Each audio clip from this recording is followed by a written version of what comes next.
Kabanata 301, ang aura ng Azure Dragon at ang Sword Chi ng Crystal Sword.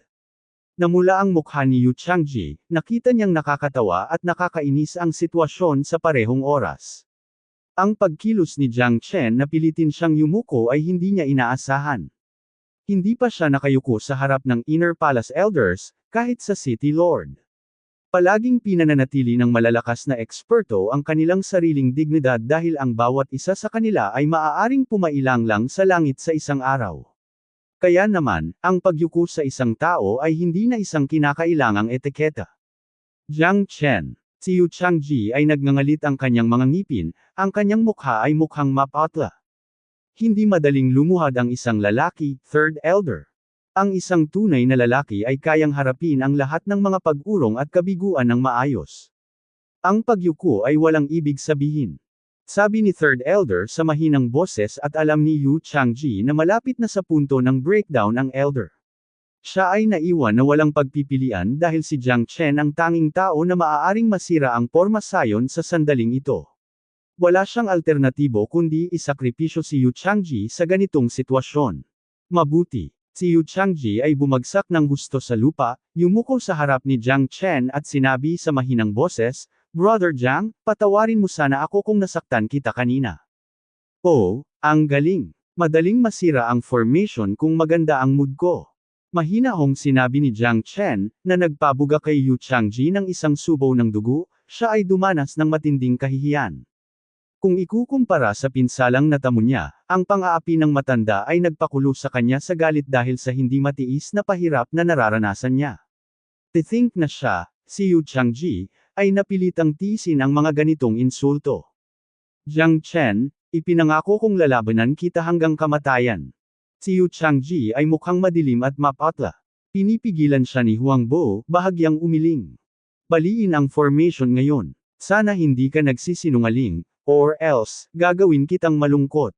Sabi ni Dao Tianhuang sa mahinang boses. "Kung hindi kaya ng iba, hindi ibig sabihin na hindi ko rin kaya." Sagot ni Jiang Chen at tumalikod. Dumiretso siya sa sword platform. "Ano ang gagawin mo?" Mukhang nalilito ang matanda. Siyempre, sinira ang formation. Pagkasabi nito ay hinawakan niya ang espada gamit ang dalawang kamay at ibinaba ang katawan. Nakatuon siya ng buong atensyon. Pagkaraan ng ilang sandali, mabilis na lumiko ang plataporma, na pinupuno ng labis na pagtataka ang iba. Lalo na ang Third Elder at Dao Tianhuang, alam na alam nila kung gaano kalakas ang floating stones. Marahil kahit na ang isang God Emperor ay hindi makagalaw sa kanila. Gayunpaman, nagawa iyon ni Jiang Chen.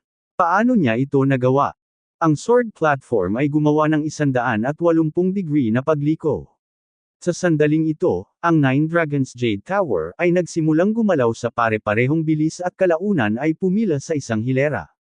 Mabagal na bumukas ang Azure Stone Gate. Ang sword platform ay ang pundasyon ng pagbuo. Kung ito ay iikot, ang Azure Stone Gate ay bubuksan din. Sa katunayan, ang Nine Dragons Exorcism Formation na ito ay isang paraan lamang para lokohin tayo, ang porma sayon ay masisira kapag naibalik na ang sword platform. Sabi ni Jiang Chen na may seryosong tingin. Ang masira ang formation ay kamangha-mangha ngunit ang pinaka-nakakatakot ay ang magagalaw ang sword platform. Nabigo si Dao Tianhuang sa lahat ng kanyang mga pagtatangka na ilipat ang platform ngunit nagawa ni Jiang Chen na ilipat ito kaagad ng madali. "Paano mo may lilipat ang sword platform?" Itinuon ni Dao Tianhuang ang kanyang mga mata kay Jiang Chen. Hindi ito mahirap na gawain para kay Jiang Chen, hindi naman kasing bigat ng iniisip nila. Hindi mo ba alam na ang sword platform na ito ay isang lumulutang na bato? Nakakunot ang noo ng ikatlong elder sa kanyang mukha. Batong lumulutang. Pinag-uusapan mo ba ang batong mula sa langit? Bahagyang nagulat si Jiang Chen. Naghinala siya na ang sword platform na ito ay pambihira ngunit hindi niya naisip na ito ay talagang isang lumulutang na bato. Nabasa niya ito minsan sa mga sinaunang aklat ng Craftsman God. Sinasabi na ang mga lumulutang na bato ay mga batong nahulog mula sa langit at kakaunti lamang sa kanila ang nananatili sa banal na mundo. Bukod dito, ang bawat lumulutang na bato ay kasing bigat ng Mountain Tai at tanging ang mga dalubhasang dakilang emperador ang makakagalaw nito. Kaya naman, kilala rin ito bilang banal na bato ng mga dakilang emperador, na siyang pinakamahusay na material para makagawa ng Primal Origin Treasure. Parang hindi siya ordinaryong tao, kailangan kong bantayan siya. Napaisip si Third Elder. Ang matagumpay na masira ang pormasayon at may napakahusay na kasanayan sa pagbuo ay nagpatunay na si Jiang Chen ay espesyal. Siya ay nakahihigit pa kay Dao Tianhuang, parang dapat niyang iligtas ang buhay ng batang ito dahil siya ay kapaki-pakinabang para sa kanila sa ngayon. Gayunpaman, papatayin niya siya kapag nakaalis na sila doon. Napagtanto ng ikatlong elder na si Jiang Chen ay walang pakiramdam na kabilang sa Profound Connection Divine Palace at malamang na ipagkanulo niya sila sa hinaharap. Hindi lang iyon, nanindigan pa siya laban sa Second City Lord na nagpakita na siya ay isang matigas ang ulo at mayabang na tao. Sa makatuwid, ang taong ito ay dapat patayin. Bagamat ayaw itong tanggapin ng Third Elder at Dao Tianhuang, hindi may kakaila ang katotohanan, hindi nila magawang ilipat ang sword platform na iyon. Wala silang magawa tungkol dito. Tinitigan nila si Jiang Chen at huminga ng malalim sa dikalayuan. Oh, so ang sword platform ay isang lumulutang na bato, maganda ba iyon? Sumimangot si Jiang Chen. Nagtataka siya kung bakit ganoon kadali niyang ilipat ang lumulutang na bato. Ano yan? Tumingin si Chen Renji sa malaking Azure Stone Gate. Ang kalangitan ay puno ng luntiang lumulutang na ulap, patuloy na umaakyat sa langit. Iyan ang aura ng Azure Dragon na kapaki-pakinabang para sa espiritual na paglilinang. Tila ang libingan ng dakilang emperador ay talagang nakakatakot. Sagot ni Bing Yun. Naranasan niya ang aura ng Azure Dragon na pinalaki ng Ancient Nine Region Emperor. Kahit na ang aura lang, nananakot na ito at mas malakas pa ito kaysa sa Divine Origin Chi. Ang espiritual na tubig ay ang mata ng pagbuo at naroon din ang aura ng Azure Dragon. Ito ay kahanga-hanga at kapansin-pansin. Ang ikatlong elder ay mukhang solemn na. May nakasisilaw na espada sa espiritual na tubig, kumikinang ito ng maliwanag tulad ng Profound Ice Sword. Ang espada nitong si Chi ay napakalamig at nagbabanta. Nakakatakot. Ang lahat ay labis na humanga sa espada. Ito ay nakakatakot, nakamukha mismo ng espada na nanakit kay Dao Tianhuang kanina sa sword platform. Sa sandaling ito, si Dao Tianhuang ay hindi nang ahas na hampasin o agawin ang crystal sword. Nahadyap man ng espada ang kanyang mga mata, hindi niya ito matitigan mula sa malayo dahil may natutunan siyang leksyon noon. Hindi kapanipaniwala na ang Primal Origin Treasure na ito ay talagang ginagamit upang protektahan ang espiritual na tubig ng bukal. Ano ang sinusubukang itago ng Ancient Nine Region Emperor? Ito ay sobrang nakakatakot at nakakatakot. Napabuntong hininga ang sabi ng pangatlong elder. Lahat sila ay nakatuon ang kanilang mga mata sa crystal sword sa espiritual na tubig. Ang bawat isa sa kanila ay nakatitig sa Primal Origin Treasure ng may pag-iimbot. Ito ay isang Primal Origin Treasure. Magiging invincible Great Emperor ako kung makukuha ko ito. Naisip ng ikatlong elder, na puno siya ng pananabik. Ang crystal sword ay napakalakas, ang sword chi nito ay madaling makapaghiwa ng hininga ng dragon. Nahulaan niya na ito ay isang walang kapantay na sandata ng Ancient Nine Region Emperor noong mga panahong iyon. Kukunin ko ito para sigurado. Ang mga mata ni Zhu Liang ay kumikinang na may maliwanag na tumataas sa langit. Siya ay nagpapakita ng malaking interes sa crystal sword. Hindi ito mas mababa sa Heavenly Dragon Sword ni Jiang Chen. Kabanata 3002, Green Cloud Barrier. Uploaded by Nathan YouTube Channel. Sinabi mo bang gusto mong makuha ang Crystal Sword? Humph. Mangyaring huwag mag-overestimate sa iyong sarili, sa tingin mo ba ay karapat-dapat ka? Si Yu Changji ay kausap si Zhu Liang na may malamig na ngiti. Masyadong confident ang lalaking ito sa sarili niya. Imposibleng kumuha sila ng kahit ano mula doon. Kung walang pahintulot mula sa Profound Connection Divine Palace, wala kang makukuha mula rito. Ang ikatlong elder ay nakatingin kay Jiang Chen, Zhu Liang at Bing Yun na may malamig na mga mata. Ano ang dahilan kung bakit mo nasasabi iyan? Malamig na sabi ni Bing Yun.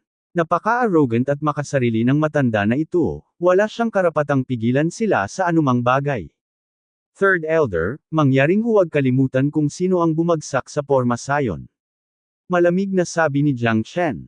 Ang taong ito ay ganap na walang kahihiyan at kasuklam-suklam, kahit na matapos niyang sirain ang porma sayon at pumasok sa libingan ng dakilang emperador.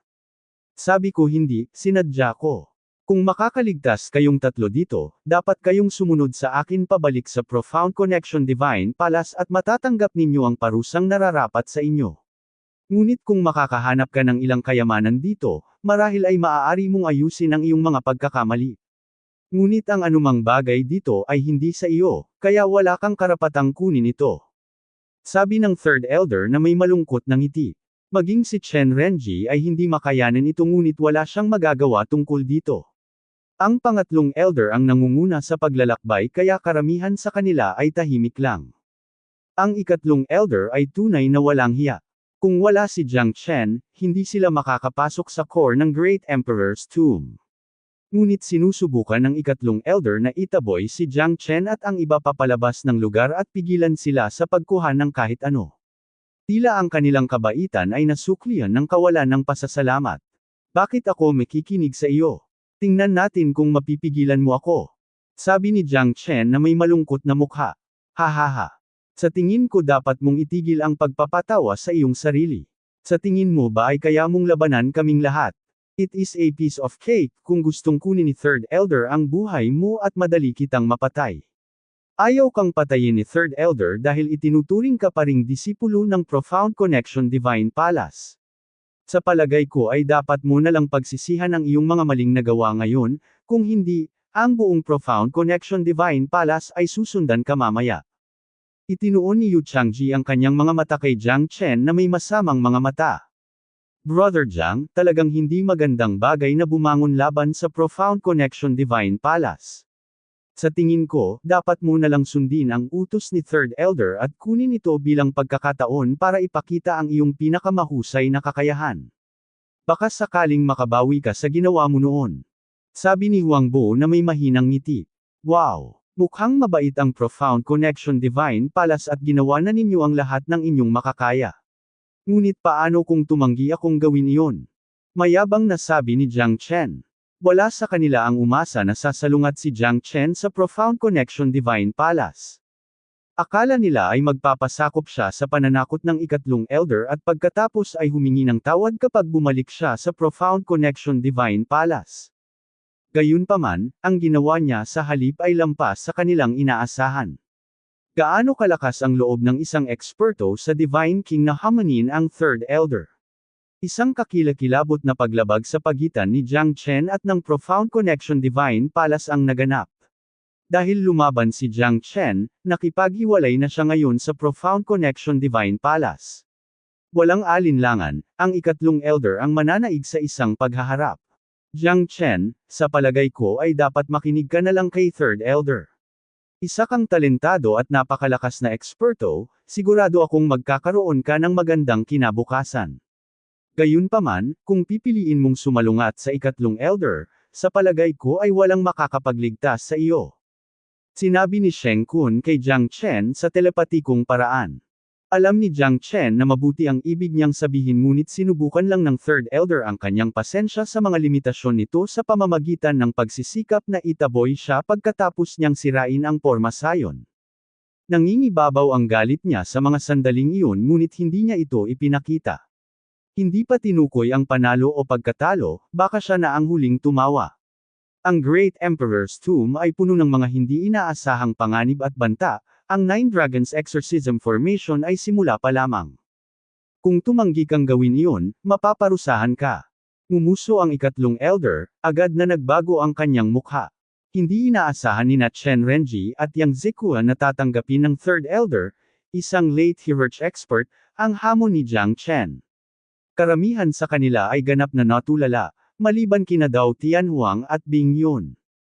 Jiang Chen. Hindi kinaya ni Chen Renji at Yang Zikuan na makita si Jiang Chen na pinatay ng third elder. Gayunpaman, maaari lamang silang manahimik kapag nahaharap sa mga agresibong pag-atake ng third elder. Alisin mo, umungol si Bing Yun sa mahinang boses. Nagkaroon ng sunod-sunod na kakilakilabot na ulan ng mga espada na tumama mula sa kanyang magkabilang kamay, na direktang humarap sa palad ng ikatlong elder. Napilitan si Bing Yun na umatras, nagawa niyang makatakas mula sa kakilakilabot na pag-atake. Sa palagay ko ay mahirap para sa isang eksperto sa Middle Hierarch Realm na labanan ang aking pag-atake. Sabi ng ikatlong elder na may paghamak. Sa ngayon, may malakas na hangarin sa pagpatay sa mga mata ni Jiang Chen. Dahil papatayin siya ng ikatlong elder, hindi na niya kailangan pang hilahin ang kanyang mga suntok. Nangako siyang papatayin siya kapag nakahanap siya ng pagkakataon. Tatlong mayabang na lalaki, bibigyan kita ng mabilis na biyahe sa impyerno. Ang ikatlong elder ay umungol ng mabangis na parang isang malakas na pagbagsak ng kulog. Sa ngayon, ang Great Emperor's Tomb ay dumaranas ng malalaking pagbabago. May 7 Asher Dragon na humihinga mula sa malayo. Ang buong libingan ay natatakpan ng aura ng Asher Dragon, at wala silang makita sa kadiliman. Iyan ang Green Cloud Barrier. Mag-ingat, ang Green Cloud Barrier ay isang hallucinatory formation. Ulalas ni Bing Yun, mabilis silang napaatras ng tatlo. Habang ang pangatlong elder at ang iba pa ay natulala at nababalot ng makapal na ulap. Ang paglitaw ng Green Cloud Barrier ay naging dahilan upang mawala ang kanilang target at pinilit silang ihinto ang pag-atake kay Jiang Chen. Ito ay hallucinatory formation. Pumalik at manatiling kalmado. Or else, kukulam ka sa hallucination. Ang ikatlong elder ay sumigaw sa malalim na boses. Nagulat ang lahat, agad na umatras at sinubukang lumayo sa Green Cloud Barrier. Napakatakot ang Green Cloud Barrier. Ito ay makagambala sa isip at sasalakayin ang kaluluwa. Bahagyang nagulat si Jiang Chen sa porma sayon. Sa sandaling ito, naramdaman niyang sinusubukan siyang balutin ng Green Cloud Barrier. Nagulat si Jiang Chen sa mabilis na paglaki ng kaagnasan. Sa kabutihang palad, ang estado ng pag-iisip ni Jiang Chen ay nakarating sa Hierarch Realm kaya ang mga guni-guni at pagkagambala ng Green Cloud Barrier ay hindi nalalapat sa kanya. Kahit na si Jiang Chen ay hindi nakakakita ng sarili niyang mga mata, ang kanyang kaluluwa ay agad na lumusot sa lugar at nakuha ang isang malinaw na panoramic view ng puntod ng Great Emperor. Ang aking espada, iyon ang aking espada. Walang makakatanggap nito. Galit na umuungal si Zhu Liang, sinusubukang alisin si Jiang Chen at umabant ng buong lakas. Siya ay kumikilos tulad ng isang baliw na hayop, tumatakbo pasulong ng ligaw. Lubos siyang kontrolado ng guni-guni ng Green Cloud Barrier. Napaisip si Jiang Chen. Determinado siyang iligtas si Zhu Liang mula sa dilim. Kabanata 3,003. 7 Bato na Dragons. Sinisikap ni Bing Yun na maging kalmado. Ang kanyang espiritu ay palaging pinakadalisay at inosente habang siya ay pinalaki sa malamig na lawa at nagsasanay ng espiritual na paglilinang sa buong buhay niya. Wala siyang pagnanasa at wala siyang hinahanap sa buong buhay niya. Dahil ang lakas ng kanyang kaluluwa ay mas malakas kaysa kay Zhu Liang at may alam siya tungkol sa Green Cloud Barrier na ito noon, nagawa niyang manatiling nakatutok at manatiling kalmado kahit sa sandaling ito. Marahil kahit ang pangatlong elder ay hindi ito maalis agad. Bukod kay Jiang Chen, malamang na si Bing Yun ang unang tao na makakaalis sa fog at makalabas sa Green Cloud Barrier sa loob ng maikling panahon. Kuya Bai. Gulat na bulalas ni Bing Yun. Ililigtas sana niya si Zhu Liang ngunit lumapit si Jiang Chen para pigilan siya. Kung hindi siya makalusot sa hallucinatory formation, ibig sabihin hindi sapat ang kanyang soul realm. Ngunit kung maaalis niya ito, ipahiwatig nito na ang kanyang kaluluwa ay pambihirang kakilakilabot at walang kapantay. Ito ay isang magandang pagkakataon para sa kanya na patunayan ang kanyang sarili. Sabi ni Jiang Chen na may seryosong mukha. Si Bing Yun ay nag-aalinlangan at nagdududa pa rin ngunit naniniwala siya na hindi gagawin ni Jiang Chen si Zhu Liang ng anumang pinsala dahil si Jiang Chen ay matalik na kaibigan ng kanyang kapatid na Bai. Talagang ililigtas ko siya sa kritikal na sandali. Nagpatuloy si Jiang Chen. Natatakot siya na sayangin ni Bing Yun ang isang gintong pagkakataon. Bahagyang nagulat si Bing Yun. Kahit na ang lakas ni Jiang Chen ay hindi maihahambing sa kanyang kapatid na Bai, hindi siya naapektuhan ng Green Cloud Barrier. Mas malakas siya kaysa sa inaasahan niya, at misteryoso sa parehong oras. Kahit na si Brother Bai ay isang eksperto sa Hierarch Realm, ang kanyang lakas ay bahagyang mas mababa kaysa kay Jiang Chen. Parang ang talino talaga ng lalaking ito. Kasabay nito, ang Third Elder, Dao Tianhuang at ang iba pa ay nakulong ng Green Cloud Barrier. Ito ay dahil sa kanilang malakas na dedikasyon at determinasyon. Pareho nilang pinagnanasaan ang mga kayamanan at ang libingan ng dakilang emperador. Habang sina Yang Ziquan, Shi Haifei at Chen Renji ay nagawang manatiling kalmado at hindi kontrolado ng Green Cloud Barrier. Kahit na ang kanilang Soul Realm ay hindi pambihira, hindi isang issue para sa kanila na manatiling kalmado at maalis ang Green Cloud Barrier. Sina Yu Zhangji at Huang Bo ay mukhang miserable at malungkot. Sa sandaling ito, si Huang Bo ay naging kakilakilabot at kakilakilabot. Sa ilalim ng Green Cloud Barrier, ganap na nahayag ang kanyang tunay na pagkatao. Yu Zhangji, mamamatay ka ngayon. Mahinang sabi ni Jiang Chen habang humihinga. Siya ay sumulong at dumaan sa Green Cloud Barrier sa bilis ng kidlat. Karamihan sa kanila ay naligaw ng landas sa malawak na walang katapusang kalangitan, ngunit ang lahat ay malinaw sa puso ni Jiang Chen. Aagawin ko ang buhay mo ngayon. Ang espada ni Jiang Chen ay agad na tumagos sa kalangitan, ang ikatlong elder ay sabay na sumugod sa kanya. Anak, ang tagal na kitang hinintay. Hindi mo dapat tretuhin ang iyong mga nakatatanda sa ganitong paraan. Isa kang kasuklam-suklam na tao. Hindi kita papakawalan this time. Kahit papaano, nalagpasan ng third elder ang hadlang ng Green Cloud Barrier at direktang lumusot patungo kay Jiang Chen. Hindi niya alam ang eksaktong lokasyon ni Jiang Chen kaya naramdaman niya ang kanyang nararamdaman. At bigla na lang, naramdaman niya ang malakas na hangarin ng pagpatay ni Jiang Chen kaya nahanap niya ito sa isang kisap mata. Hindi nagawang patayin ni Jiang Chen si Yu Zhangji ng isang suntok dahil napilitan siyang umatras ng malakas na palad ng third elder. Tunay na may malaking pagkakaiba sa pagitan ng kanilang lakas. Halos imposible para sa kanya na talunin ang third elder, maliban kung ginamit niya ang Little Usher Sword Formation. Hoy bata, saan ka pupunta? Ang ikatlong elder ay nagsisikap na muli na hanapin si Jiang Chen. Tila, naghahanap siya ng pagkakataong makabawi. Hindi na ako makikipaglaro sa iyo. Sabi ni Jiang Chen na may paghamak. Mabilis siyang gumagalaw at tumawid sa kalangitan sa pamamagitan ng pagcast ng Great Void Technique. Agad na binunot ni Jiang Chen ang kanyang espada at tinaga ang lalamunan ni Yu Zhangji ng sabay-sabay. Si Yu Zhangji ay pinatay ni Jiang Chen, ang kanyang dugo ay tumutulo kay Huang Bo. Habang si Huang Bo ay nanginginig ng marahas, agad siyang nakatakas mula sa Green Cloud Barrier. Nanginig siya at huminga ng malalim matapos makita ang nakakatakot na bangkay ni Yu Zhangji. Kuya Jiang, ikaw, napatay mo ba si Yu Zhangji? Si Huang Bo ay napuno ng pagkamangha. Papatayin ko ang sinumang magtangkang pigilan ako. Mahinahong sabi ni Jiang Chen. Nakapatay lang siya ng isang tao sa bilis ng kidlat, nang hindi nag-iiwan ng bakas. Sa ngayon, si Zhu Liang ay nakulong pa rin sa Green Cloud Barrier, na galit at hindi mapigilan ang pagkilos. Naniniwala si Jiang Chen na hindi siya madaling sumuko. Kahit na ang mga kasanayan sa espada ni Zhu Liang ay bahagyang mas mababa kaysa kay Jiang Chen, siya ay itinuturing pa rin bilang isang tunay na Master of Sword. Gayunpaman, may isang demonyo sa kanyang isipan na palaging nagpahirap sa kanya at tila imposibleng malagpasan niya ito. Kung hindi niya malalampasan ang balakid, makakatagpo siya ng isang malaking krisis sa kanyang paglalakbay sa espiritual na paglilinang sa hinaharap. Nag-ambala si Bing Yun ng pagkabalisa ngunit pinigilan siya ni Jiang Chen. Tila si Zhu Liang ay dumaranas ng hindi mabata na pahirap at dumaranas ng isang malaking pagsubok.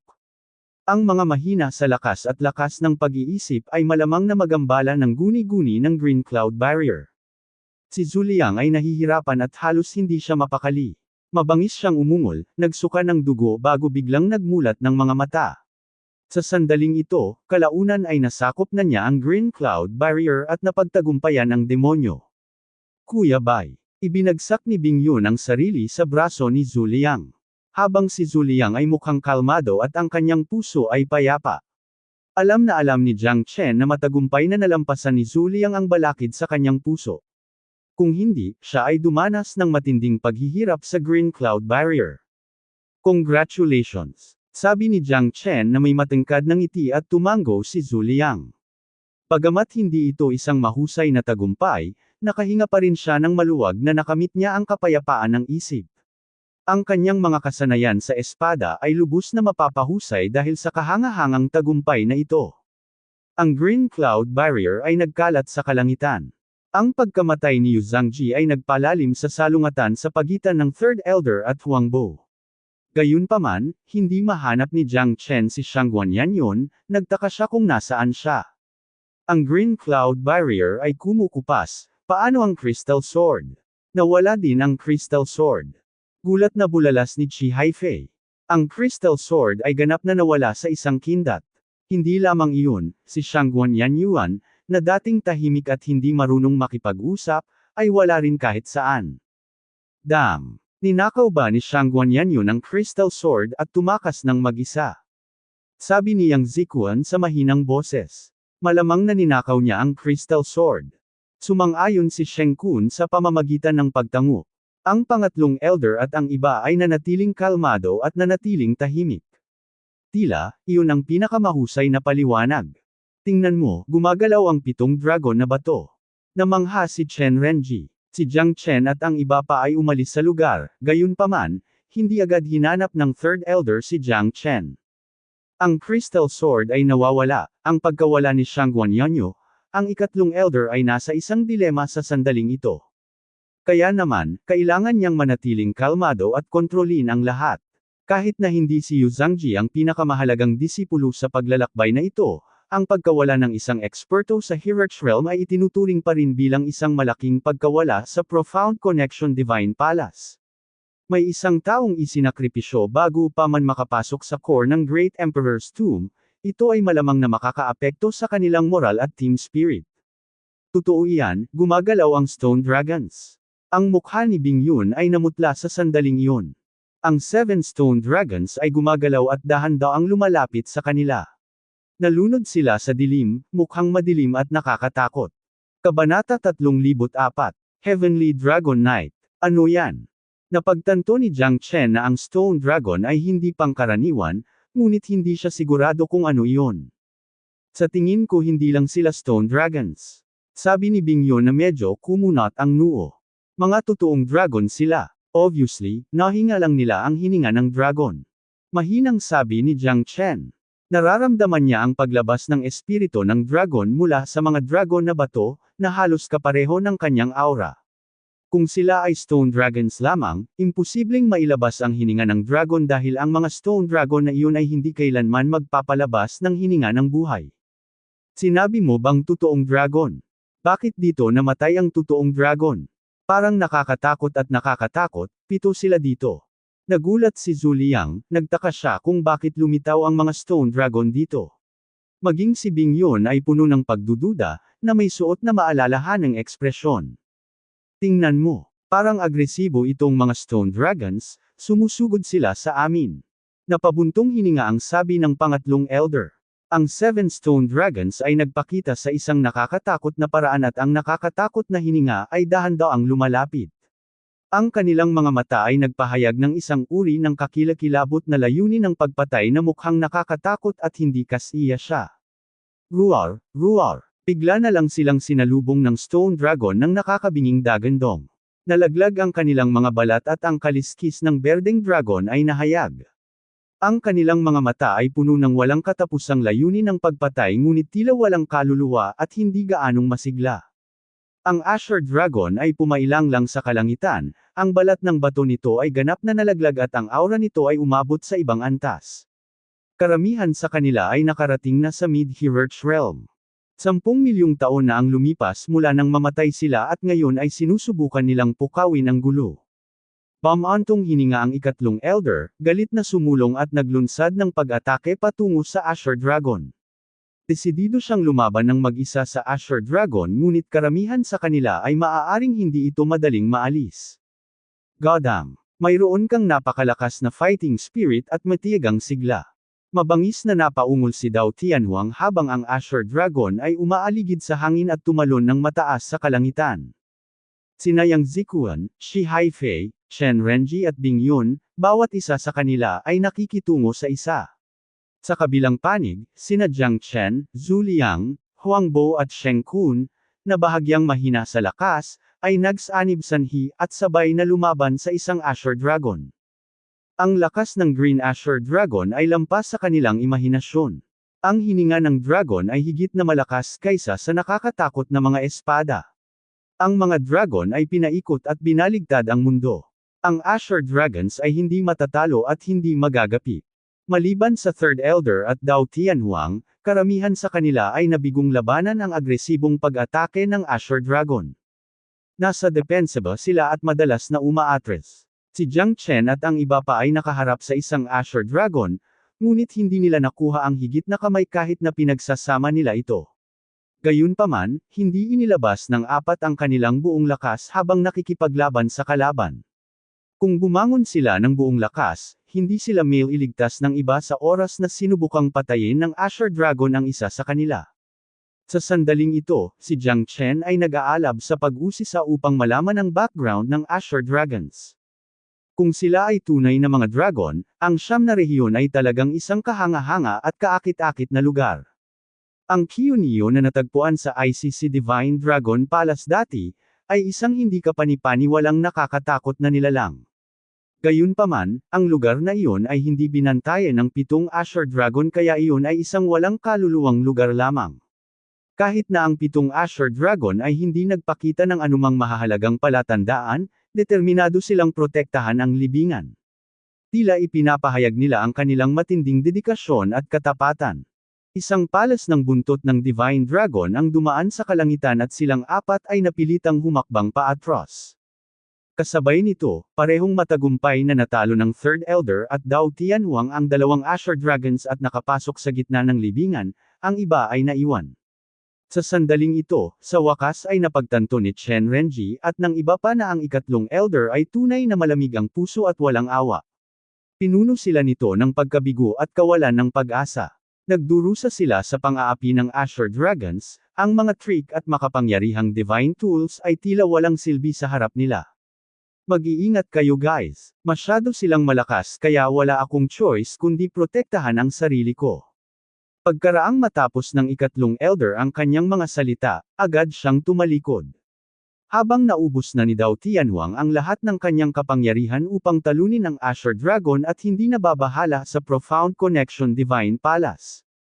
Kaya naman, wala siyang dahilan para ipagsapalaran ang kanyang buhay para tumulong sa iba. Hindi ko inaasahan na iiwan tayo ng Third Elder ng walang awa. Haha, ito ay napakalungkot. Sabi ni Yang Zikuan na may mapait na ngiti.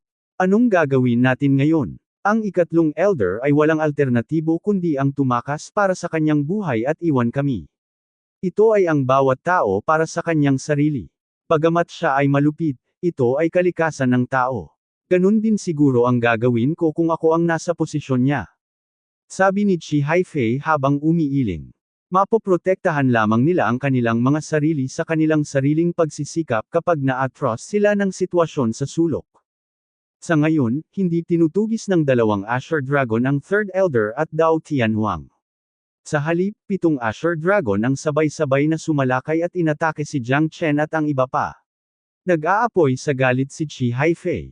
Ang lakas ng Azure Dragons ang nagtulak sa kanila sa pader, nang walang pagkakataong manalo. Sa bilis na ito, lahat sila ay malipol. Ang ikawalong espada. Hawak ni Jiang Chen ang Heavenly Dragon Sword, ang anino ng espada ay galit na galit. Ang anino ng dragon ay katulad ng Azure Dragon. Sa sandaling tumama ang Heavenly Dragon Sword, itinigil ng Azure Dragons ang kanilang mga agresibong pag-atake kay Jiang Chen at binago ang kanilang target. Ang iba sa kanila ay naging susunod na target. Ang Heavenly Dragon Sword ay puno ng espiritu ng dragon. Mukhang ang mga Azure Dragon na ito ay mula sa totoong Dragon Clan. Pamulong si Jiang Chen habang hinahawakan ang kanyang Heavenly Dragon Sword. Alam ni Jiang Chen na hindi siya sasalakayin ng Azure Dragon dahil pagmamay-ari niya ang Heavenly Dragon Sword na may espiritu ng dragon. Ang Azure Dragons ay hindi aatake sa mga mula sa parehong lahi. Masyadong nakakatakot ang mga Azure Dragon na iyon, hindi ako laban sa kanila. Gulat na bulalas ni Bing Yun. Napilitan siyang umatras muli. Lalong lumalala ang mga sugat sa kanyang katawan habang si Chen Renji at ang iba pa ay mas malala pa. Napaatras sila sa isang sulok pagkatapos ng pag-alis ng Third Elder at Dao Tianhuang. Ang kanilang katapatan sa Third Elder ay binayaran ng pagtataksil at pag-abandona sa kritikal na sandaling ito. May 7 Azure Dragons dito. Umaasa ako sa iyo ngayon, Heavenly Dragon Sword. Si Jiang Chen ay sumulong gamit ang kanyang espada at tumawid sa kalangitan. Gaya ng inaasahan, naglagay ng kalasag ang Heavenly Dragon Sword sa kanilang lahat. Sa sandaling iyon, agad na tumigil ang 7 Asher Dragon sa kanilang pag-atake. Bawat isa sa kanila ay namangha. Akala nila mamamatay sila sa sitwasyong iyon ngunit inagaw lang sila ni Jiang Chen sa mga panganang kamatayan sa pinakakritikal na sandali. Ang 7 Asher Dragon ay tumigil sa paggalaw. Gumana ba? Isang malabong ngiti ang sumilay sa kanyang mga labi. Ang lahat ay nakatuon ng kanilang mga mata kay Jiang Chen. Ang Heavenly Dragon Sword ay mapang-api at hindi magagapi at nagawa pang matigilan ang 7 Asher Dragons. Ito ay tila isang hindi kapani-paniwalang himala. Dapat umalis na tayo agad. Hindi ako sigurado kung hanggang kailan ito tatagal. Sigaw ni Jiang Chen. Sige. Lahat sila ay tumango ng mariin. Kakagawa lang ni Jiang Chen ng nakamamanghang turnaround, nagawa niya ito. Tara na. Hinimok sila ni Jiang Chen na umalis sa lugar na ito. Nagmamadaling pumasok ang lahat sa gitnang lugar habang ang 7 Asher Dragon ay nagsimulang gumalaw muli. Sa pagkakataong ito, may 7 lalaking nakasuot ng gold armor na nakasakay sa Asher Dragons at isang nakakatakot na espiritu ang kumalat sa kawalan. Napagtanto ni Jiang Chen na sinusubukan nilang pigilin ang kanilang hininga. Ngayon alam ko na kung sino sila. Si Bing Yun ay napuno ng kawalan ng pag-asa, bumubulong sa ilalim ng kanyang hininga. Kahit na lahat sila ay nakapasok sa gitnang lugar, nandoon pa rin si Jiang Chen. Sila ang hindi magagapi na Divine Army na sinanay ng Ancient Great Emperor, Heavenly Dragon Knight. Kabanata 305. Naglalakad sa punto ng espada. Uploaded by Nathan YouTube Channel. 7 kabalyero na nakasuot ng golden armor ang nakasakay sa Asher Dragons.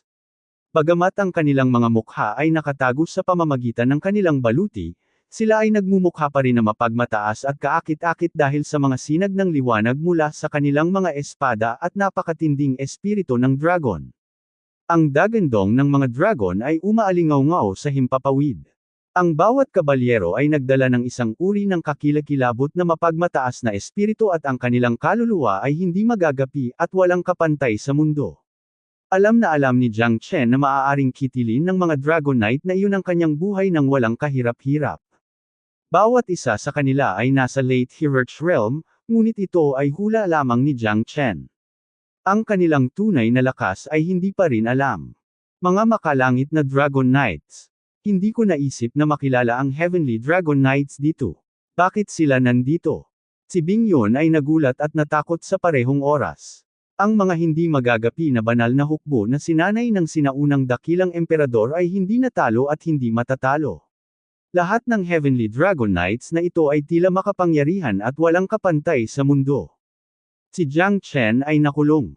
Itinutok ng Dragon Knights ang kanilang espada kay Jiang Chen.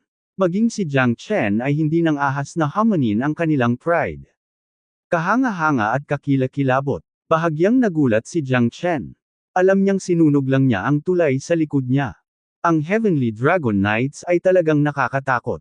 Sabi ni Chen Renji sa mahinang boses. Napaatras na ngayon si Jiang Chen sa isang sulok. Hindi sila makakalaban kahit na mayroon lamang isang Dragon Knight.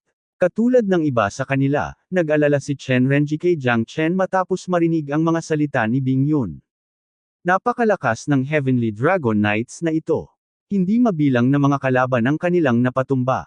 At karamihan sa malalakas na eksperto ay natakot matapos marinig ang kanilang pangalan. Sa katunayan, wala silang karibal sa mga Divine Emperors. Sila ay walang kapantay sa Northern Cold Divine Region kasama silang 7. Higit na partikular, hindi sila kailanman natalo kahit isang beses sa kasaysayan. Ang 7 Asher Dragons ay naging bahagi na nila at ang tunay na Heavenly Dragon Knights ay mas malakas kaysa sa Ancient Great Emperor. Tinakot muli ni Bing Yun si Chen Renji at ang iba pa. Nakatingin sila kay Bing Yun na may pagdududa at nalilitong tingin. Nagtataka sila kung paano niya nakuha ang impormasyong ito. Maniwala ka man o hindi, ikaw ang bahala. Totoo ang sinabi ko. Mahinang sabi ni Bing Yun. Matalim na tinitigan ni Zhu Liang ang 7 Dragon Knight, ang kanilang mga mata ay puno ng kagustuhang lumaban. Kuya Bai, mangyaring huwag pumunta. Matigas na sabi ni Bing Yun. Halos imposible para sa mga eksperto na nasa ilalim ng Divine Emperor realm na labanan ang kapangyarihan ng Heavenly Dragon Knights. Ang lahat ay nakasalalay sa kanya ngayon, at habang nakikipaglaban siya, kailangan nating umalis. Sa palagay ko mayroon siyang maliit na pagkakataon na mabuhay. Di nagtagal matapos magsalita si Bing Yun, si Jiang Chen ay nakipaglaban sa Heavenly Dragon Knights. Ang mga kabalyero ay naglalakbay sa kalangitan ng maluwag. Walang kalaban-laban si Jiang Chen sa kanila, napilitan siyang umatras ng dahan-dahan sa ilalim ng kanilang mga agresibong pag-atake at pang-aapi. Si Zhu Liang ay nabalisa at nag-alala. Malaki ang pananabik niyang tulungan si Jiang Chen ngunit pinipigilan siya ni Bing Yun na gawin iyon. Sa sandaling iyon, walang sinuman sa kanila ang makapagliligtas kay Jiang Chen mula sa panganib. Si Chen Renji at ang iba pa ay nasa lalim ng kawalan ng pag-asa. Alis na. Galit na umuungal si Jiang Chen. Lahat ng tao ay nakatingin sa kanya na may lungkot at pagtataka. Si Yang Ziquan at Shi Haifei ay nahihiya na panoorin si Jiang Chen. Ito ang pangatlong beses na nailigtas ni Jiang Chen ang kanilang buhay, napakalaki ng utang nila sa kanya. Gayunpaman, wala silang magagawa sa 7 Heavenly Dragon Knights. Marahil kahit na ang mga dalubhasa sa Divine Emperor ay hindi magagawang patayin sila ng sabay-sabay. Si Jiang Chen, habang naglalakbay sa kawalan, ay agresibong lumalabas gamit ang Heavenly Dragon Sword. Nagsimulang gumuho ang mundo. Hinaranggan nito ang daan ng Knights at si Jiang Chen ay nawala sa isang kindat. Jiang Chen, sana buhay ka pa. Kahit gusto mong mamatay, gusto kitang ipaglaban hanggang kamatayan balang araw. Nakatitig si Zhu Liang sa mga durog na bato na nahuhulog sa kanyang harapan. Para kay Zhu Liang, si Jiang Chen ang kanyang tunay na matalik na kaibigan at nakatalagang karibal na nanumpa na mabuhay at mamatay ng magkasama. Determinado siyang malampasan si Jiang Chen sa lakas. Kahit na nakagawa siya ng isang pambihirang tagumpay sa Green Cloud Barrier, ang kanilang relasyon ay nanatiling hindi nagbabago. Ang tunay na pagkakaibigan ay hindi magbabago, kahit na sa mga sandali ng buhay o kamatayan. We have to go ahead. Bagamat nagawa ni Jiang Chen na maalis ang bloodthirsty ghost bat, maaaring hindi na siya makatakas mula sa Heavenly Dragon Knight sa pagkakataong ito. Sabi ni Shi Haifei sa mahinang boses. Alam nila na walang silbi ang pag-iyak sa natapong gatas sa ngayon ngunit nais nilang manatiling buhay si Jiang Chen. Sa kasamaang palad, walang sinuman ang may kakayahang labanan ang Heavenly Dragon Knights, hindi pa banggitin ang pagtulong kay Jiang Chen. Umaasa ako. Si Yang Ziquan at ang iba ay tumahimik, tumalikod ng mahinahon. Si Chen Renji ay napuno ng kalungkutan at kalungkutan. Gayunpaman, ang pader ng bato ay patuloy na bumabagsak at ang daan ay ganap na nakaharang. Siya ay eagerly anticipating kanyang kaligtasan ng buhay, naniniwala siya na makakaligtas si Jiang Chen dito. Bahagyang ipinikit ni Jiang Chen ang kanyang mga mata, mahinahon na humarap sa kanila. Walang alinlangan na hindi niya kayang pantayan ang kanilang lakas, maging si Chen Renji o ang iba pa. Kaya wala siyang balak na pigilan sila. Magkakaroon siya ng pagkakataong tumakas ng mag-isa ang kanyang buhay. Kung hindi, ang kanyang mga galaw ay magiging restricted kung siya ay mananatili sa kanila. Ang lakas ng Heavenly Dragon Knights ay lampas sa inaasahan ni Jiang Chen. Kahit na pagkatapos gawin ang Dragon Transformation, halos hindi niya mapigilan ang mga ito. Sa malas, sila ay mga walang malay na puppet, ngunit lahat sila ay pinagsama-sama bilang isa kaya si Jiang Chen ay hindi nagkaroon ng pagkakataong gumanti. Kahit na ang Heavenly Dragon Sword ay wala sa harap ng 7 Dragon Knight. Bagamat sinusubukan ni Jiang Chen na gamitin ang Soul Seizing Divine Art, wala siyang ideya kung paano ito makakaapekto sa kanila. Walang kaluluwa silang gumagalaw ngunit determinado silang protektahan ang puntod ng dakilang emperador. Ganap na posible na maiwasan ang pakikipaglaban sa Heavenly Dragon Knights. Kung nakapasok siya sa Ancestral Dragon Pagoda, walang magagawa ang mga Dragon Knights sa kanya. Gayunpaman, gustong pahusayin ni Jiang Chen ang kanyang lakas sa pamamagitan ng pakikipaglaban sa kanila. Ang isang Divine King expert ay hindi isang walang talo na kalaban, isa pa rin siyang mabigat na karibal sa harap ng mga ordinaryong Hierarch expert na iyon. Ngunit sa lakas ng labanan, inamin ni Jiang Chen na mas mababa siya sa kanila. Ang sword chi ng Heavenly Dragon Knights ay nagbabanta at nakakatakot. Si Jiang Chen ay mapupunit ng hindi ibinabato ang Great Void Technique at Heavenly Dragon Sword. Sa palagay ko ay naabot na nila ang Divine Emperor Realm habang sila ay nabubuhay. Namutla ang mukha ni Jiang Chen. Siya ay nakatagpo ng isang ganap na mahirap at nagbabanta sa buhay na sitwasyon sa sandaling ito. Parang naglalakad sa dulo ng espada. Kabanata 306. Ang nakaluhod na dakilang emperador. Uploaded by Nathan YouTube channel. Ginamit ni Jiang Chen ang Great Void Technique at iniwasan ang mga pag-atake ng Heavenly Dragon Knights. Gayunpaman, ang agwat sa kanilang lakas ay masyadong malaki. Nag-effort siya para iwasan sila pero nasugatan pa rin siya. Gayunpaman, siya ay nasa sabik mula sa palitan habang ang kanyang mga pandama ay bumuti ng husto. Higit sa lahat, nakita ni Jiang Chen ang halaga ng 7 Dragon Knight na ito. Kung ang mga kabalyero na ito ay masupol at maging kanya, kung gayon, ito ay isang mahusay na karagdagan sa kanyang arsenal. Dadagdagan nito ang posibilidad na mailigtas niya si Dragon Shisan at ang kanyang pakikipaglaban sa buong Profound Connection Divine Palace. Gayunpaman, naunawaan ni Jiang Chen na hindi niya kayang harapin ang Heavenly Dragon Knights pagkalipas ng ilang panahon. Mayroong mas kaunting mga puwang para sa kanya upang maiwasan ang kanilang mga pag-atake. Nagsimula siyang makaramdam ng pressure mula sa kanilang mga pag-atake. Kahit na ang Ghost Prison Usher Sword Formation ay hindi sila kayang pabagsakin, sayang nga pero kailangan niyang makatakas ngayon. Muling ginamit ni Jiang Chen ang Great Void Technique at sa wakas ay nakalayo sa pagtugis ng Heavenly Dragon Knights. Ang puting jade na pinto ay sinaunang at engrandi, at may mga nakaluhod na bangkay sa harap ng pinto.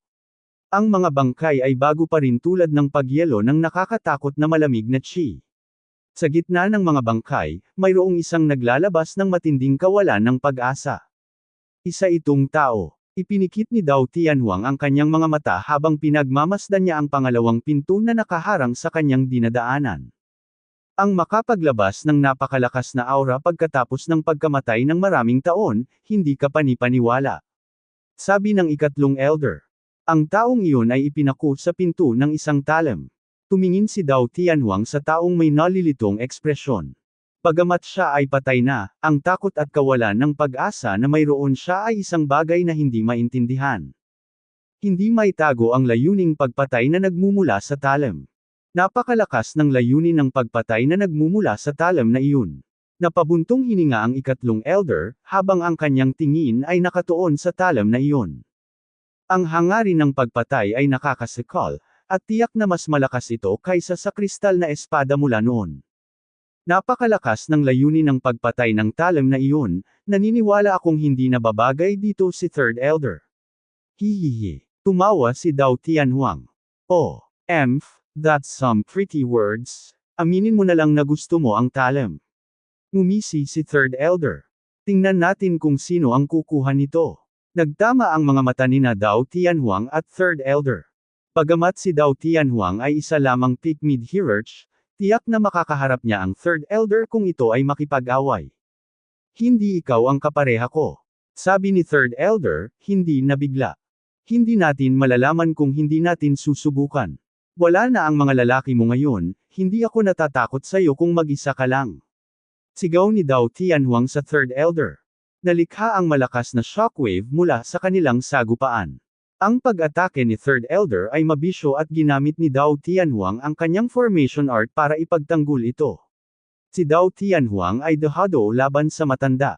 Gusto ni Third Elder na patayin si Dao Tianhuang gamit ang kanyang palad. Ang talem ay makapangyarihan, hindi niya dapat payagan si Dao Tianhuang na makuha ito. Fuck off! Ang palad ng ikatlong elder ay tumama kay Dao Tianhuang, ang huli ay napaatras at natapilok salamat sa bangkay. Nagmura si Dao Tianhuang ngunit nanlaki ang kanyang mga mata nang makita ang mukha ng bangkay na iyon. Tumigil ka! Sigaw ni Dao Tianhuang. Nagulat si Third Elder. This fella, sinusubukan ba niyang sumuko? Ayaw ko na ng espada, sabi ni Dao Tianhuang. Talaga, kumunot ang noo ni Third Elder. Alam ni Third Elder na kailangan niyang magsikap ng husto para talunin at maaaring makatanggap pa ng matinding pinsala kung patuloy silang lalaban. Makakasama ito sa paggalugad, masaya siya kung nais ni Dao Tianhuang na huminto. Dahil may nakita akong mas mahalaga kaysa sa espada, sabi ni Dao Tianhuang. Nakilala niya ang tao, dahil naka-record ang mukha niya sa Ancestral Hall ng clan. Ang ika-6 na ninuno ng Battle God Clan, isa sa pinakamalakas na ninuno pagkatapos ng founding ancestor ng clan. Isang individual na posibleng higaitan pa ang founding ancestor. Alam ng lahat sa loob ng clan ang tungkol doon. Invincible kahit sa Central Region Divine Land. Ang ika-6 na ninuno ay itinuring na pinakamalakas sa pag-iral. Siya, na nakarating na sa Emperor Realm, ay pinangunahan ang Battle God Clan patungo sa kalakasan nito. Gayunpaman, isang bahagi ng kasaysayang iyon ang nawawala habang ang ika-6 na ninuno ay nawala. Ang Battle God Clan pagkatapos ay nagsimulang mawala ng impluwensya, nawala ng ranggo, hindi man lang nila matawag ang kanilang sarili bilang nangungunang 3 angkan ng Northern Code Divine Region. Talaga bang, ang ika-6 na ninuno? Sabi ni Dao Tianhuang habang nanginginig at kinusot ang kanyang mga mata. Kung ito talaga ang 6th ancestor, tiyak na gagantimpalaan ako ng malaki kapag bumalik ako sa clan, ang katawan ng isang eksperto sa Emperor Realm ay mahalaga, tiyak na katumbas ng isang primal origin treasure. Ang ika-6 na ninuno ng Battle God Clan. Sigurado ka ba? Nagbago ang ekspresyon ng Third Elder.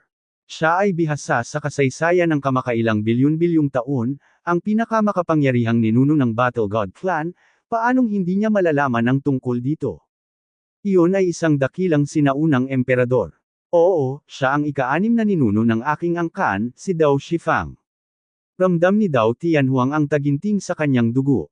Kahit na ang ninuno ay maaaring namatay maraming taon na ang nakalilipas, ang resonance ay totoo. Dagdag pa, ang mukha niyang iyon ay tiyak ang isa na nakasulat sa Ancestral Hall. Si Dao Shifang, ang pinakakilala at makapangyarihang emperador ng Battle God Clan pagkatapos ng sinaunang panahon, ay nawala ng walang anumang balita. Dahil dito nagsimulang hamina ang angkan, isipin na ang isang bayani na tulad niya ay namatay sa hindi pinangalanang libingan. Medyo natuyo ang mga labi ni Third Elder nang makaramdam siya ng hindi kilalang takot. Kabanata 3007. Umatras dahil sa takot. Uploaded by Nathan YouTube channel. Si Third Elder at Dao Tianhuang ay lubos na nabigla.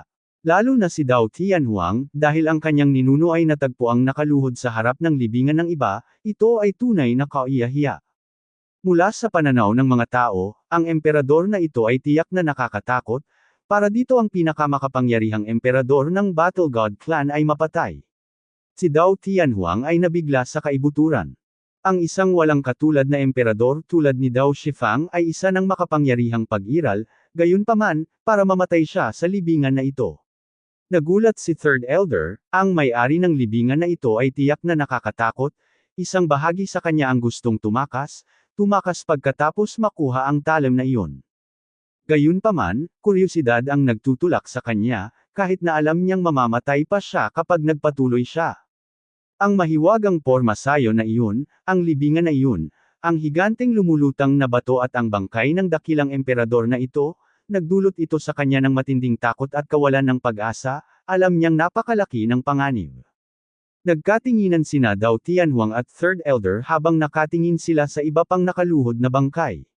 Muling nagbago ang ekspresyon ni Dao Tianhuang. Ika-8 ninuno. Nawalan ng kulay ang ekspresyon ni Dao Tianhuang.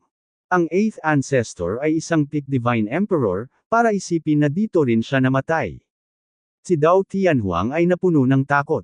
Dahil alam niyang masyadong delikado para sa kanya ang patuloy na pananatili sa lugar na ito dahil dito namatay ang 2 dakilang ninuno ng angkan. Alam niya kung gaano siya kaina kumpara sa kanyang mga ninuno, malamang na mamatay siya kapag nagpatuloy siya. Para isipin na ninuno siya ng Battle God Clan mo. Huminto ang paghinga ni Third Elder. 2 ninuno, ito ay isang mahusay na paghahanap para sa Battle God Clan. Oo, sa hindi inaasahang pagkakataon, namatay dito ang 2 walang katulad na eksperto ng Battle God Clan ko. Hindi nakaimik si Dao Tianhuang, iniisip niya kung ito ba ay mabuti o masamang balita, gayunpaman, tiyak na gagantimpalaan siya ng malaki pagkatapos niyang ibalik ang katawan ng kanyang mga ninuno sa angkan. Namatay ang mga walang katulad na dakilang emperor sa lugar na ito nang walang nakakaalam tungkol dito. Labis na curious ang Third Elder tungkol sa pagkakakilanlan ng sinaunang emperador na ito. Lumingon si Dao Tianhuang at kinuha ang katawan ng kanyang ninuno. Alam nilang pareho na ang kanilang mga espiritu ay matagal nang nawala kasama ang banal na enerhiya sa loob ng kanilang mga katawan. Isa lang itong walang laman na balat, hindi talaga ito isang mahalagang kayamanan, gayunpaman, iba ito para sa Battle God Clan. Ayoko nang magpatuloy, Third Elder, good luck, aalis na ako, sabi ni Dao Tianhuang.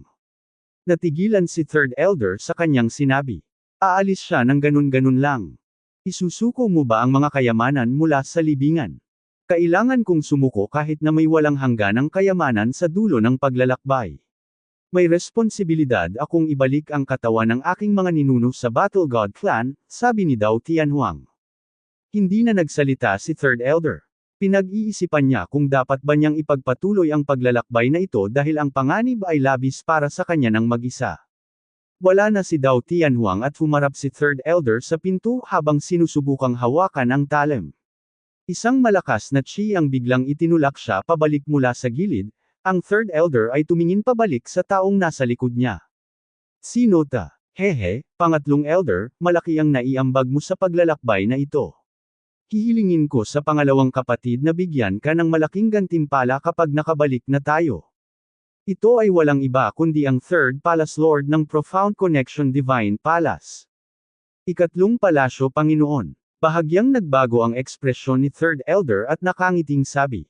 Bakit? Hindi ako welcome. Hahaha, ayokong sumama, pero walang magawa sa Profound Connection Divine Palace, kaya pinili kong pumunta at tingnan, para isipin na may napakagandang mahanap. Ngumiti si Third Palace Lord. Third Palace Lord, ano ang sinasabi mo? Makakapanatag na ako dahil nandito ang Third Palace Lord. Hihihi. Sabi ni Third Elder na may pekeng ngiti. Dahil nandito na ngayon ang Third Palace Lord, magiging imposible para sa akin na magkaroon ng anumang bagay na maganda. Mabuti. Magaling. Magaling. Gusto ko itong puting jade na banal na talam, Third Elder, dalhin mo ito sa akin. Sabi ng Third Palace Lord. Sige. Medyo hindi natuwa si Third Elder tungkol dito. Gayunpaman, ang Third Palace Lord ay isang half-step Divine Emperor, hindi siya makakalaban sa kanya dahil madali niya itong mapatay. Masyadong malaki ang gap na mayroon sila. Pagkatapos ay sinubukan ni Third Elder na hawakan muli ang White Jade Divine Blade ngunit hindi niya maabunot ang blade kahit na ano. Paanong nangyari ta? Nagbago ang ekspresyon ng Third Elder. Isang nakakatakot na espada chi ang nagtulak sa kanya pabalik. Itong White Jade Divine Blade ay hindi simple. Hindi ito mabunot ni Third Elder. Hehe, interesting. Ngumiti si Third Palace Lord, kumikinang ang kanyang mga mata. Mabilis na lumapit si Third Palace Lord at hinawakan ito, gayunpaman, hindi ito natinag kahit anong mangyari. Anong espada ito? Nagdilim at naging pangit ang ekspresyon ng Third Palace Lord. Nabigo rin siya at nasira ang kanyang reputasyon. May 3 pinto sa libingan na ito. Ang unang pinto ay nasira, ang pangalawa ay mas mahirap kaysa sa una. Ang pangalawang formation ay ang 6 Directions at 8 Desolates Formation, isa ito sa pinakamakapangyarihang formations ng Ancient Nine Region Emperor. Hindi natin dapat basta-basta ito kahit bilyon-bilyong taon na ang lumipas. Medyo nagulat na ako nang lumitaw ang Heavenly Dragon Knight sa unang pinto. Kailangan pa rin natin silang harapin kung gusto nating lumabas sa puntod. Kahit isang peak hierarch ay hindi madaling makalusot sa pangalawang pinto. Ang White Jade Divine Blade ay maaaring alisin kung ang porma sayon ay nasira. Isang boses ang umalangaw-ngaw sa kalawakan. Kabanata 308. Langit, lupa, tao, Diyos, multo at demonyo. Tiningnan ni Bingyun ang Third Palace Lord at Third Elder na may malamig na tingin. Sa sandaling ito, lumitaw sina Chen Renji, Yang Zikuan, Shi Haifei, Sheng Kun at Huang Bo. Nagningning ang mga mata ng ikatlong elder, siya ay parehong nasa sabik at nag-aalangan, dahil lahat sila ay tinalikuran na niya. Gayunpaman, sa huli, nagawa nilang makalayo, ito ay talagang kabalintunaan. Nagawa niyo na ba? Tanong ng third elder. Gayunpaman, walang sumagot sa kanya at medyo naging pangit ang kanyang ekspresyon. Tiyak na alam niya ang tungkol sa kanilang mga reklamo. Pinili niyang pumasok sa libingan kahit na narinig niya ang kanilang mga paghingi ng tulong, hindi sila pinapansin. Maaaring hindi nila makumpirma kung talagang nasa panganib ang matanda at hindi sila matulungan noong panahong iyon. Ngunit sa pangalawang pagkakataon, kitang-kita nilang iniwan niya sila, hindi lang ang mga alagad, maging ang mga instructor ay mga sangla na handang isakripisyo niya. Third Palace Lord. Bahagyang nagulat ang iba habang malamig na nakatingin sa kanila ang Third Palace Lord. Kung iisipin na dumating ang ikatlong palasyo Panginoon, tiyak na milalagay natin ang ating pagtitiwala sa kanya. Ngumisi si Chi Haifei. Ito ay sinadya upang sabihin sa ikatlong elder. Ang Third Palace Lord ay mas malakas kaysa sa nakatatanda. Inabandona niya ang mga ito kanina na naging dahilan ng sama ng loob nila sa kanya, hindi sila magiging ganoon kalapit sa kanya ngayon. Oo, dapat sundin natin ang Third Palace Lord, tama ba? Pangatlong elder, hehe. Ngumiti siyang Zikuan. Bagamat alam nilang delikado sa sandaling iyon, gayunpaman, tumakas lang ang ikatlong matanda nang walang ginagawa. Kahit sino ay madidismaya, bukod pa rito, hindi ito ang unang pagkakataon na pinabayaan sila ng matanda. Nandito na ang Third Palace Lord, sabihin ang lahat sa Third Palace Lord kung mayroon kang anumang hindi kasiyahan. Tumango si Third Elder. Tama na, ang mahalaga ay manatiling nagkakaisa, sino ka ba? Bakit ang dami mong alam? Pinaikit ng Third Palace Lord ang kanyang mga mata at tumingin kay Bing Yun. Nabasa ko ito sa isang sinaunang talaan. Walang pakialam na sabi ni Bing Yun dahil hindi niya ipinaliwanag ang kanyang pagkakakilanlan. Ang Third Palace Lord at Third Elder ay hindi ang iyong karaniwang magsasaka at hindi ang iyong karaniwang mabuting Samaritano. Hindi siya makikipaggrupo sa mga lalaking ito kung hindi dahil sa gustong pumasok ni Kuya Bai sa puntod. Sining ng Formosayon. Mukhang minamaliit ko ang puntod na ito. Bahagyang umiling ang Third Palace Lord habang gusto niyang itulak ang pinto ngunit napaatras siya ng malakas na pag-urong. Ikatlong palasyo Panginoon. Sabay-sabay na sigaw ng lahat. Napaatras ang Third Palace Lord kahit na ang kanyang cultivation realm ang pinakamalakas. 6 na direksyon at 8 desolates na Formosayon, isang Formosayon na nabuo ng langit, lupa, tao, Diyos, ghost at demonyo, pinagsama-sama at ang buhay ay ipanganak, hatiin ito at lahat ay mawawasak. Mahirap sirain ang formation na ito, ang naunang 9 Dragons Exorcism Formation ay appetizer lang. Ang 6 na direksyon at 8 desolates formation ay ang tunay na mahusay na Formosayon. Sa tingin mo ba ang libingan ng dakilang emperador ay ganoon kadaling pasukin? Sabi ni Bing Yun. Pahinga. Ang mga mata ng Third Palace Lord ay nanlamig at tumangging maniwala sa mga salita ni Bing Yun habang inihagis niya ang lahat ng uri ng pag-atake sa pintuan ng Jade. Gayunpaman, wala ni isang gasgas ang makikita. Naging mabigat ang ekspresyon ng lahat dahil ang 6 na direksyon at 8 desolates formation ay talagang mahirap masira. Tumanggi akong maniwala. Third Elder, halika at i-break mo ito sa akin. Markang paywa tumingin ang Third Palace Lord sa matanda. Ang iba ay naglakas loob na huwag magmadali, kahit na ayaw nilang makita ang ikatlong Elder, ang mga utos ng Panginoon ay ganap. Pinangunahan ng Third Palace Lord ang mga lalaki at inihagis ang lahat sa pinto, sinusubukang basagin ang 6 directions at 8 desolates formation sa pamamagitan ng pagtutok sa isang lugar. Sa wakas, isang solong ripple ang makikita at ang Panginoon ay tuwang-tuwa, pagkatapos ay naglagay sila ng higit na pagsisikap na subukan at basagin ito. Gayunpaman, wala pa ring tugon pagkatapos nito. Mapahamak na formation. Ang Third Palace Lord ay nagagalit. Biglang nahulog ang kanyang tingin kay Bing Yun. Dahil marami siyang alam tungkol sa 6 directions at 8 desolates formation at sa libingan. Tumanggi siyang maniwala na wala siyang alam ni isang bagay tungkol dito. Sa makatuwid, inilagay niya ang kanyang pag-asa sa kanya. Ikaw, halika at basagin mo ang Formosayon na ito. Itinuro ng Third Palace Lord si Bing Yun. Hindi ko kaya. Umiling si Bing Yun.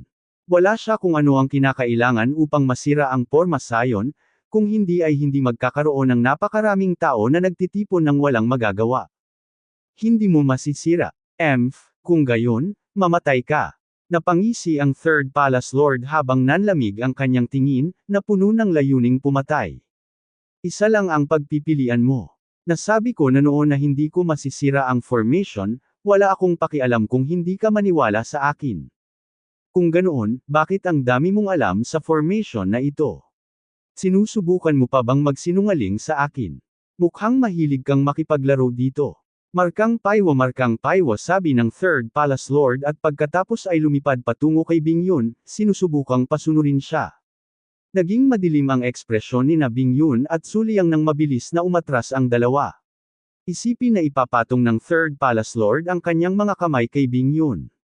Ginamit niya ang lahat ng mayroon siya upang mapaglabanan ang Panginoon ng Palasyo, gayunpaman, ang puwang ay napakalaki.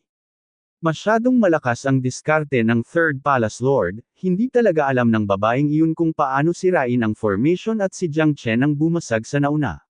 Walang magawang sabi ni Chen Renji. Makapangyarihan ang kapangyarihan ng ikatlong palasyo ng Panginoon, sino ang maglalakas loob na labanan siya? Kamatayan lamang ang naghihintay sa kanila kung gagawin nila. Ang Third Palace Lord ay matulin habang siya ay nakasara patungo kay Bingyun. Bagamat siya ay isang mid-hierarch, ang agwat sa pagitan ng duo at ng Third Palace Lord ay masyadong malaki, hindi sila makakarating ng isang suntok pagkatapos ng isang dosenang palitan. Walang takot na tanga. Naghahati ng palma. Ang ikatlong palasyo Panginoon ay naghagis ng hampas ng palad na pumutok sa espasyo.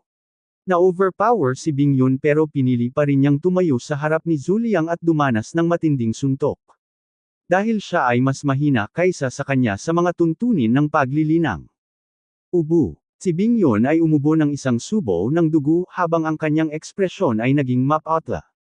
Niyakap siya ni Zuliang ng mahigpit habang ang kanyang mga mata ay puno ng galit at sakit. Kabanata 309, Heavenly Frost Sword. Uploaded by Nathan YouTube channel. Kuya Bay, pasensya na, hindi ko ito na-block. Pulong ni Bingyun sa pait. Nalungkot si Zuliang dahil dito, si Zuliang ay napuno ng galit at panghihinayang bilang isang lalaki na naging sanhi ng pagkasakit ng babaeng mahal niya dahil sa kanya at wala man lang lakas ng loob na sabihin sa kanya. Pakiramdam niya ay nabigo siya, galit siya sa sarili niya, walang makakaintindi sa kanya. Ang kanyang galit at ang kanyang layunin sa espada ay naging hindi mapakali at mabagsik, isa lang ang nasa isip niya, ang patayin ng Third Palace Lord para ipaghiganti si Bingyun.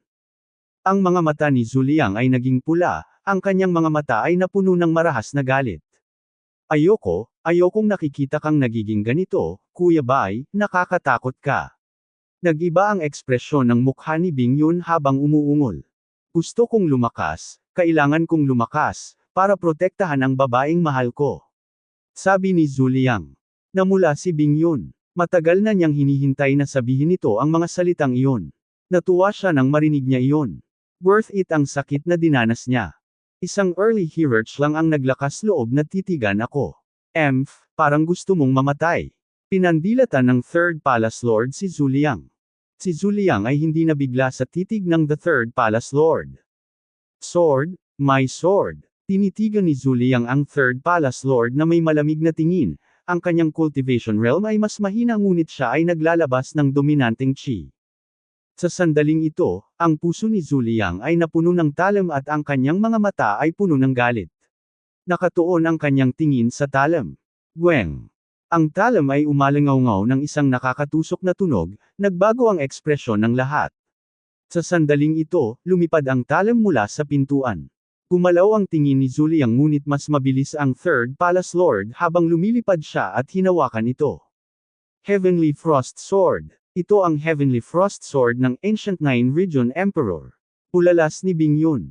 Gayunpaman, hindi nakuha ng Third Palace Lord ang gusto niyang resulta nang ang isang malakas na nakakalamig na chi ay nagsimulang kumain sa kanyang kamay, na parabang siya ay magyayelo, napilitan siyang bitawan ang Heavenly Frost Sword at umatras. Ang talam ay nakabuo ng sarili nitong espiritu, ito ay isang mahusay na talam. Ang Third Palace Lord ay napaatras ng Frost Chi mula sa blade. 3 beses niyang sinubukang hawakan ito ngunit nabigo siya dahil hindi niya kayang harapin ang Sword Chi. Sa sandaling ito, kumilos si Zuliang at hinarap ang nakakatakot na Sword Chi na iyon nang walang takot. Ang malamig na hamog na nagyelo ay tumusok sa kanyang katawan ngunit nagawa niyang hawakan ito, gayunpaman, pinalamig din nito ang kanyang buong katawan. Kuya Bay. Sigaw ni Bingyun. Hindi niya inaasahan na ilalagay niya ang kanyang buhay sa linya para sa talam na iyon.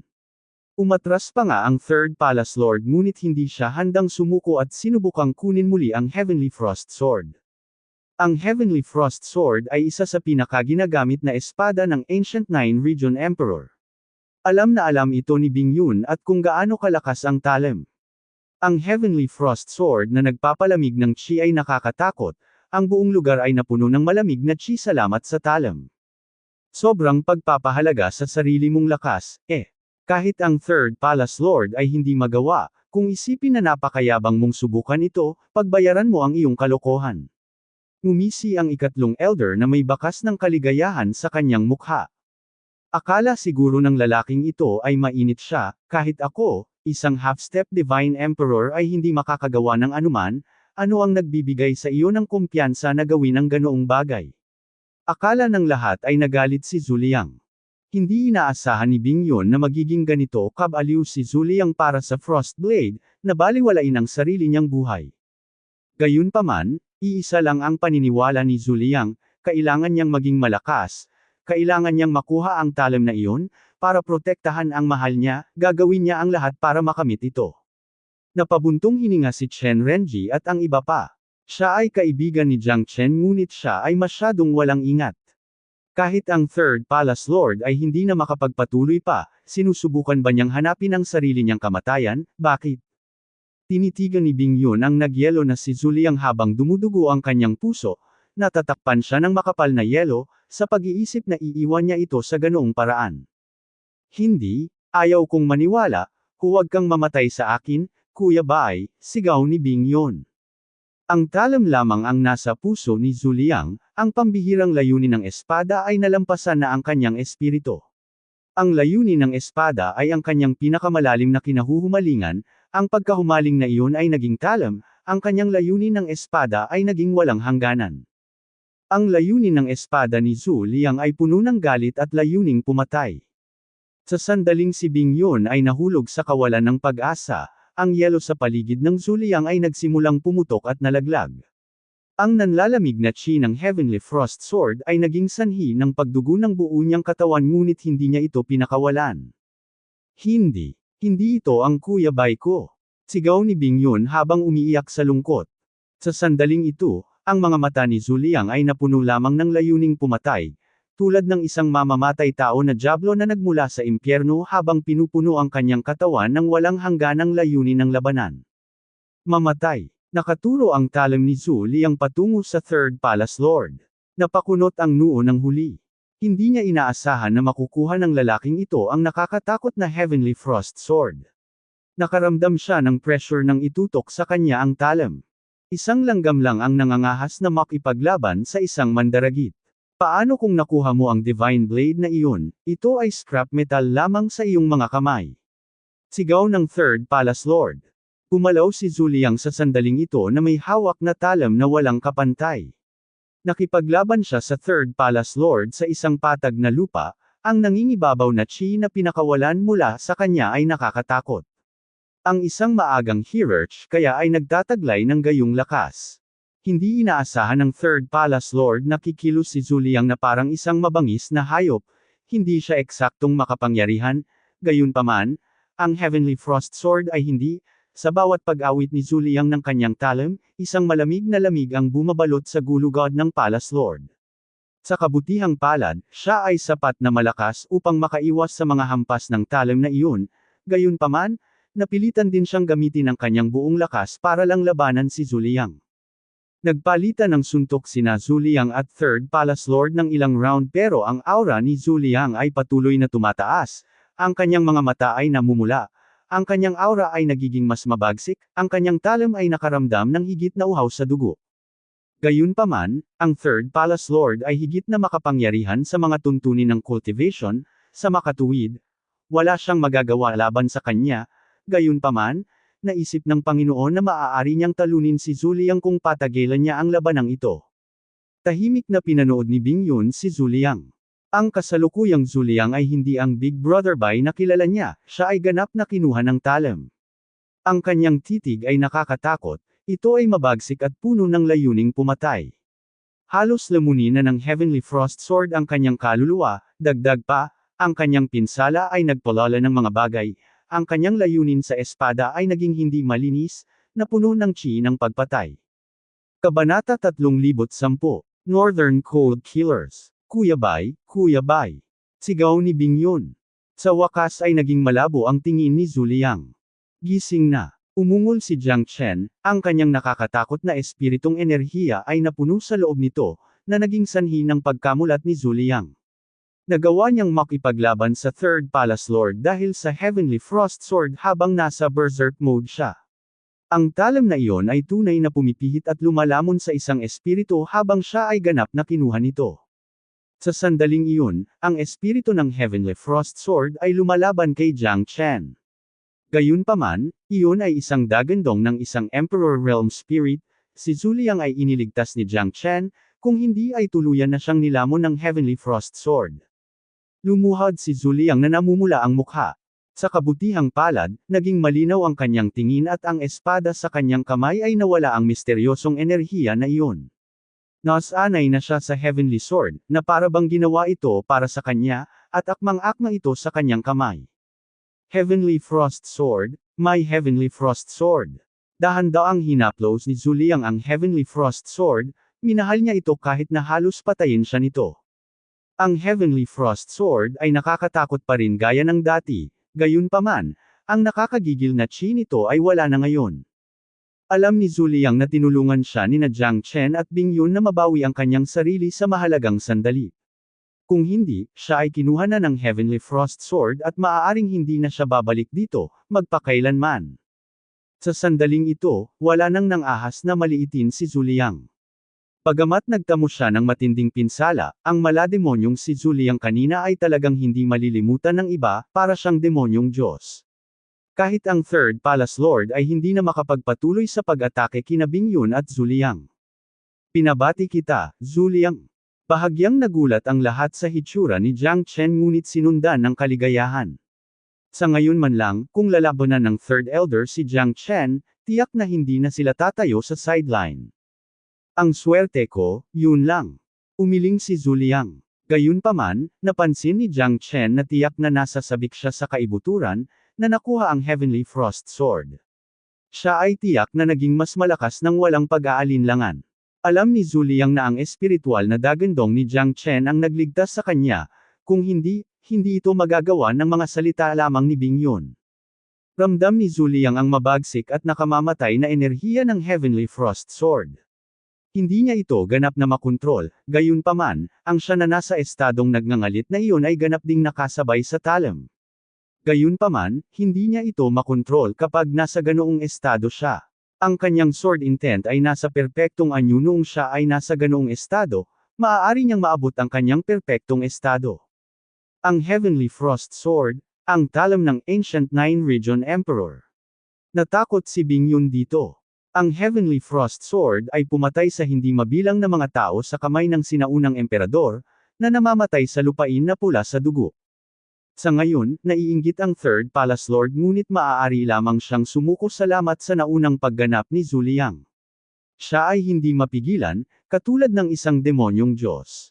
Masyadong nakakatakot ang Heavenly Frost Sword. Jiang Chen, sinabi ko sa iyo na hindi siya madaling mamatay, tama ba? Hahaha. Tumawa si Chi Haifei.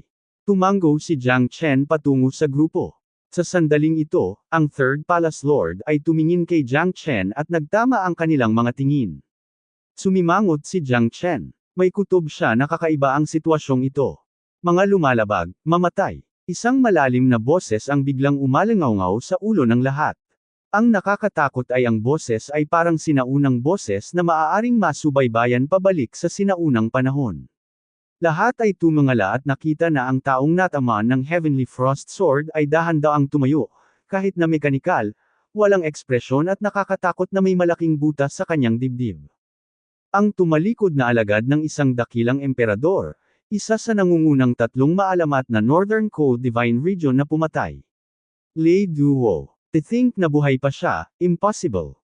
Sabi ni Bing Yun. Ang nangungunang tatlong maalamat na Northern Cold Divine Region Killer.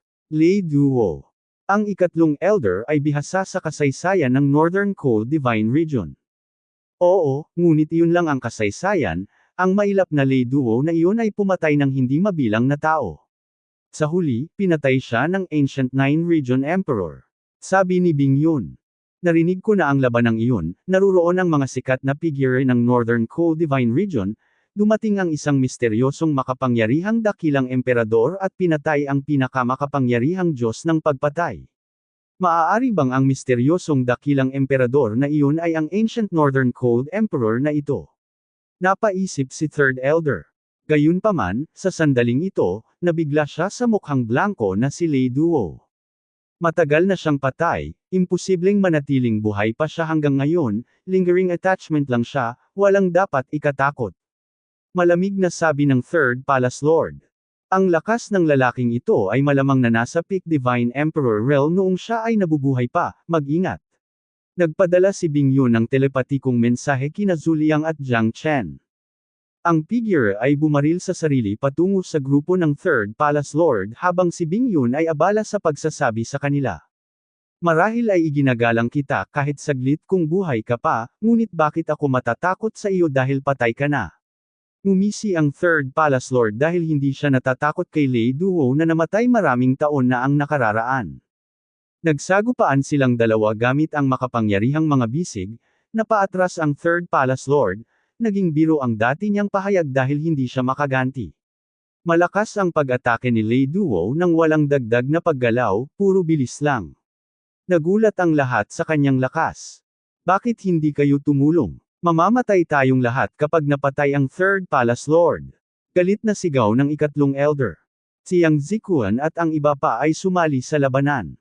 Dumating ang ilang He-Verge expert at tinulungan ang Third Palace Lord, gayunpaman, hindi pa rin nila madaig si Lei Duo, para siyang Iron Man, hindi sila makakapagdulot ng kahit isang pinsala sa kanya. Magkapit-bisig tayo, kung hindi, papatayin lang tayo ng lalaking iyon kapag tayo lang ang humarap sa kanya, baka mamatay tayo kapag hindi tayo nagtutulungan. Sinabi ni Jiang Chen, sige.